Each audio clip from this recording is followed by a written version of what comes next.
Hello dear friends, मैं doctor कांचन तुरुकर। मैं स्त्री रोग तज्ञ और टेस्ट बेबी कंसल्टेंट हूँ और पिछले 10 वर्ष से पुणे में कार्यरत हूँ। आज हम 5th वीक ऑफ प्रेगनेंसी के बारे में जानने वाले हैं। हमारी ये जो pregnancy week by week series है, इसमें 5वें हफ्ते के बारे में जानने वाले हैं। तो मदर में क्या चेंजेस होते हैं, बेबी में क्या चेंजेस होते हैं, क्या क्या प्रिकॉशंस आपने लेने चाहिए, ये सारी चीज़ें हम इस वीडियो में बात करने वाले हैं। सो कॉन्ग्रेचुलेशन, आप आपके सेकेंड मंथ ऑफ प्रेगनेंसी में एंटर कर गए हैं। आपका फर्स्ट जो 4 वीक्स है वो ख़त्म हो गया है। आप सेकेंड मंथ में आपके एंटर कर चुके हैं। अब तक के आपने आपका प्रेगनेंसी टेस्ट जो है वो कर लिया होगा। आपको या तो आपने यूरिन प्रेगनेंसी टेस्ट कर लिया होगा जिसमें आपकी 2 लाइंस आ गए हैं, या फिर आपने बीटा एससीजी टेस्ट किया होगा जिसमें आपका बीटा एससीजी लेवल जो है वो 100 से ज़्यादा है। तो ये जो है वो साइंस ऑफ हेल्दी प्रेगनेंसी होते हैं, मतलब आपका प्रेगनेंसी जो है वो कंफर्म हुआ है। अब इस वक्त हम जानेंगे कि बेबी के क्या डेवलपमेंट होते हैं। तो बेबी जो है वो आपका 2 mm का होता है। आपके अंदर इतने चेंजेस नहीं दिख रहे हैं बाहर, लेकिन आपका बेबी जो है उसमें बहुत सारे चेंजेस हो रहे हैं। पहले जो बेबी था वो एक खसखस के दाने इतना था, अब वो एप्पल की सीड जो होती है इतना हो गया है। 2 mm का ही बेबी जो है हमारा हो गया है। अब इसमें क्या क्या चेंजेस हो रहे हैं, तो पहले जो हमने बोला था कि आउटर एक्टोडर्म लेयर है उसमें कुछ ग्रूव्स बनना चालू हो जाते हैं और एक हॉलो ट्यूब बनती है।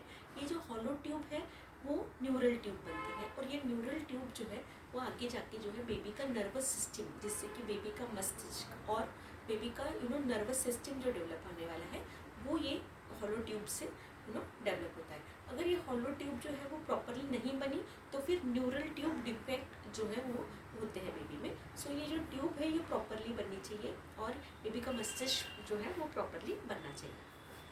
अब इसके अलावा बेबी का जो हार्ट है वो भी बनना चालू हो गया है। बेबी का हार्ट जो है वो बीट होना चालू हो गया है। कि बेबी का जो हार्ट है वो बहुत ही सिंपल भी रहता है, 2 ट्यूब्स के जैसा ये हार्ट रहता है, जिसको हार्ट ट्यूब्स भी कहा जाता है, और ये हार्ट का बीटिंग जो है वो चालू हो जाता है।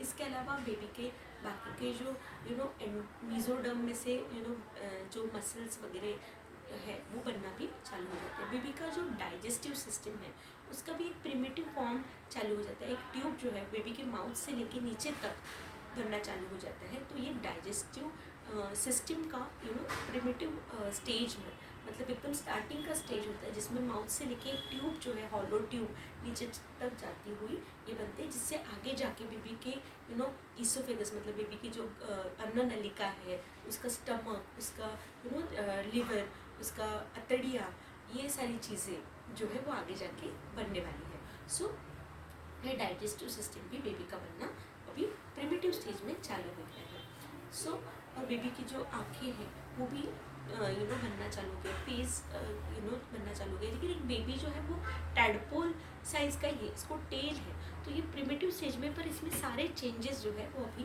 आना चालू हो गए हैं। सो ये हो गया है बेबी के एम्ब्रियो डेवलपमेंट के बारे में।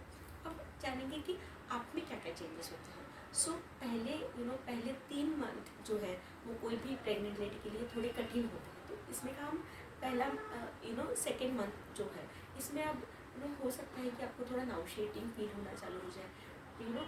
कभी कभी ये नाउशेटिंग फील होना थोड़ा लेट से भी चालू हो जाता है, जब आपके पूरे 2 महीने पूरे हो जाते हैं, आप 8 वीक्स क्रॉस कर जाते हो, उसके बाद चालू हो जाता है। सो अगर आपको नाउशेटिंग फील नहीं भी हो रहा है तो आप चिंता मत कीजिए कि मेरा प्रेगनेंसी हेल्दी होगा कि नहीं।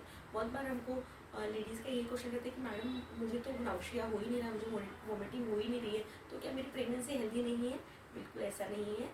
आपको अगर नाउशिया नहीं भी हो रहा है तो भी आपकी प्रेगनेंसी जो है वो हेल्दी रह सकती है। अब इसके अलावा आपको ब्रेस्ट टेंडरनेस काफ़ी रहेगा, मतलब आपका स्तन जो है वो आपको पेनफुल लगेगा, वो हैवी भी लगेगा।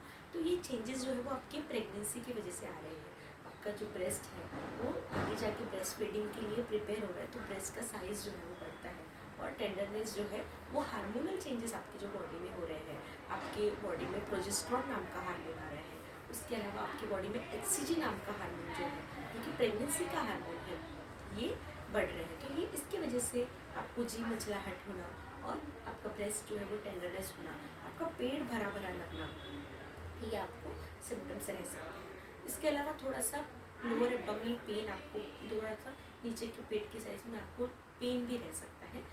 और इसके अलावा आपको जो चेंजेस रह सकती है उसमें थकावट रह सकती है, आपको हमेशा ऐसा लगेगा कि आपको नींद ज़्यादा आ रही है, तो फटीग, स्लीपीनेस, ये सारे सिम्टम्स भी आपको रह सकते हैं। और कुछ करने की इच्छा नहीं होना, किसी आपको जो चीज़ें नॉर्मल है उनसे भी स्मेल जो है वो स्मेल आपको सहन नहीं होना, ये सारे सिम्टम्स भी आपको रह सकते हैं। अब हम जानेंगे कि इसमें क्या क्या अपने मेडिसिन्स आपने लेनी चाहिए और क्या क्या और इन्वेस्टिगेशंस आपने करानी चाहिए। सो जनरली हम लोग फॉलिक एसिड सप्लीमेंटेशन आपको चालू करते हैं, वो पहले से ही जब आपका प्रेगनेंसी टेस्ट पॉजिटिव हुआ है और आपके डॉक्टर से ज़रूर आपने कंसल्ट करना चाहिए, तो आपको फॉलिक एसिड सप्लीमेंट्स हम लोग चालू करते हैं। इसके अलावा डिपेंडिंग अपॉन योर क्राइटेरिया हम लोग आपको इकोस्प्रिन का भी एक मेडिसिन चालू कर सकते हैं। इसके अलावा प्रोजेस्ट्रॉन के सप्लीमेंट्स हम लोग आपको चालू कर सकते हैं। पर हर एक को ही प्रोजेस्ट्रॉन सप्लीमेंट्स चालू करना ज़रूरी नहीं है, पर ये प्रोजेस्ट्रॉन सप्लीमेंट्स हम लोग चालू कर सकते हैं। इसके अलावा अगर आपका previously pregnancy repeated pregnancy loss है, तो उन केस में लो मॉलिक्यूलर वेट हेपेरिन जो है वो हम लोग अगर आपका पॉजिटिव टेस्ट आता है उसके बाद चालू करते हैं। सो ये सारी चीज़ें हैं वो हर एक पेशेंट टू पेशेंट डिफर करती है कि आपको क्या मेडिसिन हम लोग देते हैं। इसके अलावा अगर आपको ज़्यादा ही वोमिटिंग हो रही है तो वोमिटिंग के लिए भी हम लोग आपको डॉक्सिनेट या फिर ऑनलाइन प्रिपरेशंस देते हैं। अब इसके अलावा और क्या क्या खाने पीने में आपने क्या क्या चेंजेस करने चाहिए। सो आपने हमेशा हाइड्रेशन आपका मेंटेन करना है, मतलब आपने पानी, नारियल पानी, आपको अगर नारियल पानी नहीं जच रहा है तो आप ORS या एनर्जाल ये भी ले सकते हो। अब इसके अलावा फ्रूट्स आप ले सकते हो, सिर्फ पपई और पाइनएप्पल ये मैं हमेशा कहती हूँ कि अवॉइड करिए। उसके अलावा सारे ही फ्रूट्स जो है आप ले सकते हो, स्प्राउट्स आप ले सकते हो, स्प्राउट्स में फॉलिक एसिड अच्छा रहता है। ग्रीन वेजिटेबल्स आप ले सकते हो, वेज नॉन वेज दोनों फ्रूट्स आप खा सकते हो, ड्राई फ्रूट्स भी आप ले सकते हो। और अगर आपको ज़्यादा ही एक बार में खाना नहीं जम रहा है, जैसे कि आप सुबह शाम पूरा प्रॉपर मील लेते हो, लेकिन अभी आपको वैसा खाना नहीं जम रहा है, तो स्मॉल फ्रिक्वेंट मील्स जिसको हम कहते हैं कि थोड़ा थोड़ा आप खाना खाइए। एक रोटी खाइए, बाद में आप 1-2-3 घंटे के बाद फिर आप दाल चावल खाइए, रोटी खाइए। तो जिसे हम कहते हैं कि स्मॉल फ्रिक्वेंट मील्स आपने लेना ज़रूरी है।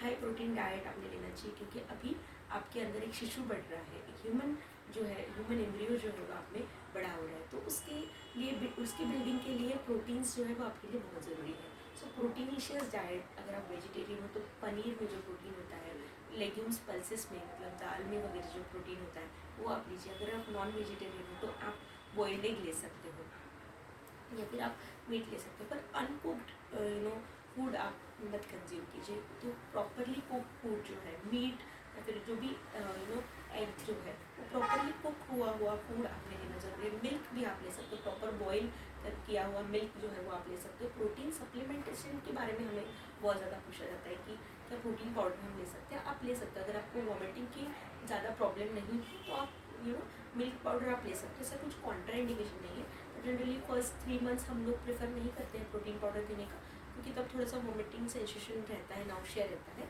और 3 मंथ्स के बाद डेफिनेटली आप प्रोटीन पाउडर ले सकते हैं, पर आप ऐसे भी प्रोटीन सप्लीमेंटेशन जो है वो ज़रूर ले सकते हैं। सो इस वीक में जनरली हम लोग सोनोग्राफी नहीं करते हैं। अगर सोनोग्राफी अगर होती है आपकी तो उसमें सिर्फ सैग दिख सकता है। बेबी जो है वो दिखने के लिए 6 वीक्स जो है वो पूरा होना ज़रूरी होता है। फीटल पोल दिखने के लिए हमें जनरली 6 वीक्स तक थोड़ा इंतज़ार करना पड़ता है, नेक्स्ट वीक तक हमें इंतज़ार करना पड़ता है। तो सोनोग्राफी जनरली 5th मंथ में हम लोग एडवाइस नहीं करते हैं। सो दिस वॉज अबाउट क्या 5 वीक्स में बेबी के डेवलपमेंट होते हैं, एम्ब्रियो डेवलपमेंट क्या होता है, मदर में क्या क्या चेंजेस होते हैं और क्या क्या प्रिकॉशंस आपने लेने चाहिए, क्या क्या अपने डाइट में अपने चेंजेस करने चाहिए। ये सारी चीज़ें हमने ये 5th वीक ऑफ प्रेगनेंसी के बारे में जानी। आई होप ये वीडियो हमारा आपको इन्फॉर्मेटिव लगा हो। अगर हमारे वीडियोज़ आपको इन्फॉर्मेटिव लगते हैं तो और भी ऐसे इन्फॉर्मेटिव वीडियोज़ के लिए हमारे चैनल को लाइक, शेयर और सब्सक्राइब ज़रूर कीजिए। Thank you so much.